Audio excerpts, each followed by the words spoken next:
Salut à tous, content de vous retrouver pour un nouveau numéro d'Afrobasket, le numéro 57. On revient tout de suite après le sommaire.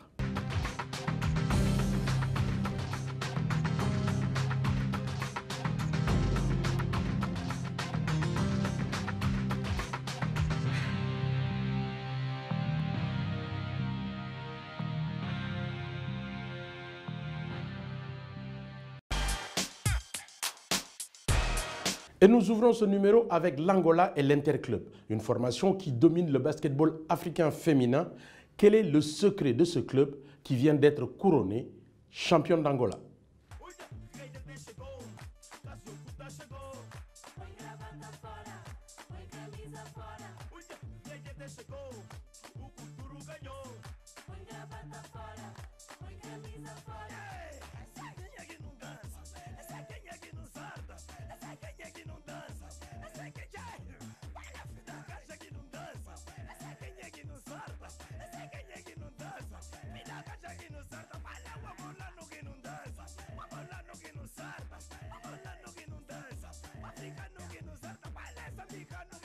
Sur le continent, Interclub rime avec succès. En effet, en l'espace de 4 ans, le club angolais a remporté à 3 reprises le titre de champion d'Afrique des clubs et perdu une finale à Abidjan face au club mozambicain de Liga Musulmane.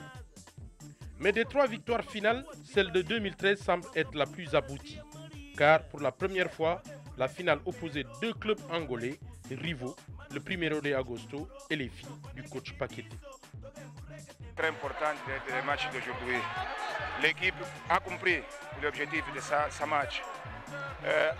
Parabéniser les 2 équipes qui proportionnaient le public marocain un grand spectacle de basketball. Le secret de la réussite de l'Interclub, un bon recrutement. Déjà en 2010 à Bizerte, le choix s'était porté sur Danielle Green, une américaine qui sera élue MVP de la compétition. En 2011 à Lagos, Danielle est toujours là et domine ses adversaires. Encore une fois, elle est élue MVP. You know what I'm saying, but I'm proud of it. I just thank God we won. It was so hard, y'all don't even understand. Thank God we won. Thank you for Nigeria for hosting it. Thank God. Tout dernièrement, à Meknes, Interclub a le nez creux en enrôlant à l'absence de Danielle Green une autre américaine, Italie Lucas. Celle-ci, comme sa compatriote, va illuminer le parquet de Meknes. Résultat, comme son prédécesseur, elle est élue MVP de la compétition. Nous avons les autres joueuses, qui sont Italie, Lucas et Tirera, qui sont les athlètes maliens, qui viennent nous donner un équilibre pour notre équipe. C'est travail, non? Nous sommes la même personne, la club et Interclub, qui cherche des joueurs. Il fait la bonne, il cherche bien. Au-delà du recrutement, il y a aussi le travail, et toujours le travail. La direction de l'Interclub, tous les ans, préparer la condition, parce que nous, les entraîneurs, faisons beaucoup de travail. Nous travaillons beaucoup, nous faisons tout pour les conquister de toutes les compétitions. C'est difficile, mais nous avons les dispositions, nous travaillons tous les ans pour cumplir ces objectifs.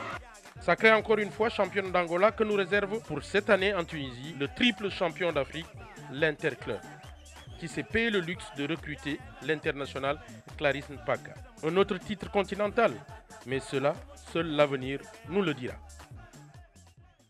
Le basketball d'aujourd'hui est tourné vers un système de jeu, le pick and roll. Quel est ce système dont raffolent les entraîneurs de basket? On regarde.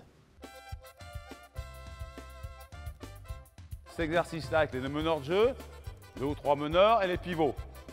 Comme il n'y a pas de pivot, bon, ils font le rôle des pivots et puis après je vous changerai. Okay, donc là c'est le rôle des pivots, ils sont là. Top, voilà, tu joues avec lui un peu là et tout de suite tu joues avec lui. Tu joues avec lui, d'accord, ouais, pick and roll. Et toi, attends, mettez-vous dessous le panier tous les 3 là. Mettez-vous va ici, allez, joue avec écran. Ok, joue avec lui, pique, balle, jeu. Monte à l'écran là-bas, monte à l'écran. Allez, loin, tu lui redonnes et tu as le ballon. Ok, bien, et tu montes moins, course là, faut que tu montes vers l'écran là. Ok, voilà, ok, et tu repars. Bien, allez, monte loin l'écran, voilà, super. Regarde ici, et tu vas faire un écran à ce joueur-là. Et là, c'est le jeu qui commence pour nous au basket. Top. Lui, vous faites ce que vous voulez en défense. Voilà, faites ce que vous voulez. Pour le moment, on s'en fout, ne travaille pas à défense, travaille le meneur en jeu. Donc, tu passes, tu peux aider, tu es en bas. Voilà. Et là, il va se passer ça. Stop. Et ce qui est important au basket, voilà. Lui, il va partir là. OK? Toi, tu restes bien là-bas. Et toi, il faut que tu remontes un peu par rapport à ce joueur, voir ce qu'il fait en défense. Si ce joueur, souvent, il vient là en défense, tu ne peux pas jouer avec lui, tu joues avec lui. Sinon, tu joues avec lui, sinon tu pénètres. Si c'est lui qui vient aider, tu joues avec lui. Voilà, c'est tout. On commence juste la création du jeu ici avec lui. Et quand je lui dis qu'il a toujours un temps d'avance, il a un temps d'avance. Quoi qu'il se passe, quoi que fasse la défense. Si la défense veut complètement sortir, je fais l'écran, voilà. Si la défense veut, pour une raison, des fois défendre et défendre comme ça, hein, il a un temps d'avance, j'insiste. Il a toujours le ballon. Toi, tu pars, si lui sort, lui, il est obligé de venir. Lui, il donnera le ballon ici, voilà, et lui va descendre. Il ne doit pas se faire piéger, quelle que soit la défense. Vous en défense, faites ce que vous voulez. Elle est là, hein. J'ai le droit d'aller ici, évidemment, ligne de fond. Et c'est à toi de voir en fonction de la défense. Mettre là, sinon important, il est là. Pour le mettre dans l'écran, là, voilà, là, voilà. Là, oui. C'est facile le basket. Mais il faut absolument arriver à le mettre dans cet écran ici. Et on voit ce qui se passe ici. Okay, tu peux me mettre à 14 autrement. On part de là, go, allez. Écran, boum, accélère, voilà. C'est facile ça, hein, facile. Tant que... Loin l'écran, loin l'écran. Voilà, il se passe ça, part au panier, et rentre dedans, rentre dedans.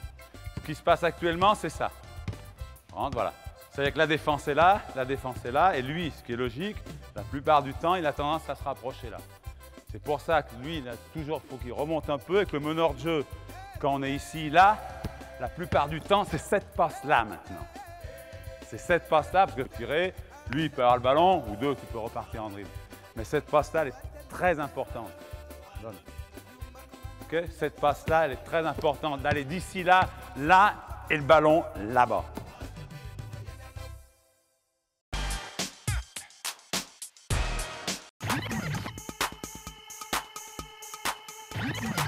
Em 2007, ganhamos 2 jogadores de minha posição na África e uns da Cabo Verde, a ganhar medalha de bronze. Na 2009, ganhei a tricampeão africano de clubes, sendo outra vez o melhor jogador de minha posição. 2013, ganha a última Afrobasket.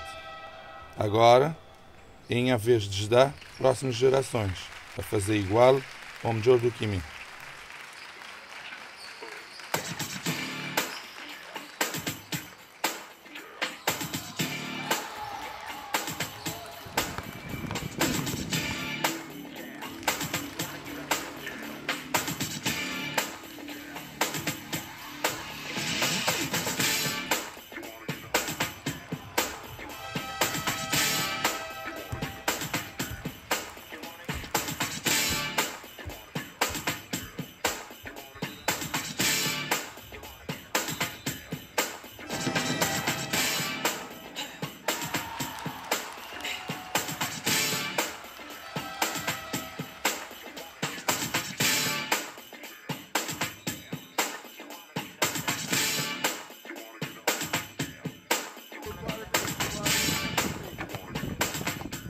Se vou ter 8 a 18 anos, vou ser uma menininha e vou viver na São Vicente da Santo Antão, vim inscrever na escola Rodrigo Mascarenhas.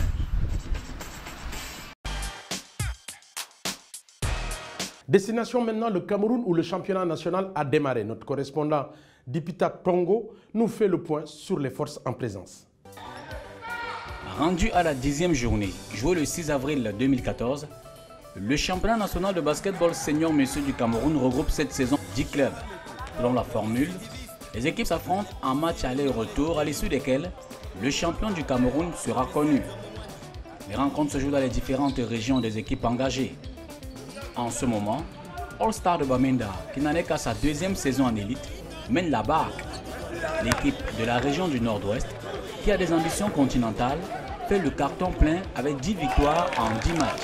Les rencontres se suivent et ne se ressemblent pas. Ça dépend, n'est-ce pas, des adversaires que nous avons à jouer. Donc, toutefois, nous allons continuer de travailler pour pouvoir aborder les rencontres dans un bon esprit. Par contre, le champion en titre, École de basket de Douala de la patte. Avec seulement 5 victoires et 5 défaites, le club d'Alain Zedon, l'entraîneur national de basketball senior dames, semble largué. Classé 6e avec 15 points, l'équipe du littoral commence à perdre tout espoir de conserver le titre. De l'autre côté, l'INJS de Yaoundé maintient la pression. Classé deuxième avec 18 points, l'Institut national de la jeunesse et des sports est jusqu'alors le principal challenger du leader. Même si juste derrière, Beyak de Yaoundé entend jouer le premier rôle. Les banquiers ont juste un point de moins que l'INJS occupe la troisième place. Notre objectif ici, c'est de retrouver notre place d'antan. Donc ça veut dire la Beyak se retrouve toujours au dernier carré. Et malheureusement pour nous, et compte tenu des problèmes administratifs, nous avons dû commencer la saison un peu en retard. FAP de Yaoundé, l'équipe des forces armées et police et non de Douala joue davantage pour le milieu de tableau. Le club du littoral nouvellement promu en élite serait content de terminer à cet endroit-là. Parmi les clubs sur lesquels on compte le moins, il y a Phoenix de Bolova. Le représentant de la région du Sud a été repêché à la dernière minute après le désistement de Condor de Yaoundé et Rising de Boya. Nous sommes en train de remettre sur pied une nouvelle équipe. Vous avez constaté que ce n'est pas l'équipe qui a joué la Coupe du Cameroun qui est sur le terrain. Donc, et ce n'est pas facile de remettre sur pied une nouvelle équipe pour jouer en Elite One. Chez les dames, le championnat national baptisé Conference n'est qu'à sa deuxième journée. Pour Onyx de Yaoundé, participer à cette compétition est un pas de plus vers la performance. On est très optimiste. On ne vient pas pour figurer, hein. On vient pour appliquer et avoir on joue les premiers rôles. Hein. Dans cette compétition, l'hégémonie des filles de l'Institut national de la jeunesse et des sports de Yaoundé est incontestable. Vainqueurs lors des 4 dernières éditions, les professionnels de l'éducation physique et sportive entendent cette année encore confirmer leur statut de favoris. Nos objectifs sont les mêmes, gagner tout ce qui est au Cameroun et puis faire un podium africain. À côté du champion en titre, on note la présence des clubs tels Beyak et FAP de Yaoundé, capables de mettre la pression sur le leader. Par contre, École de basket de Douala, Kosongwe et Onyx de Yaoundé sont partis pour jouer les troubles fêtes devant Flux Academy de Douala, Volcanic Warriors de Boya, Bafan Basket de l'Ouest et INJ de Bamenda. Mais le chemin est encore long et tout peut arriver. Afro Basket, c'est fini. On se retrouve pour le 58e numéro. Allez, ciao.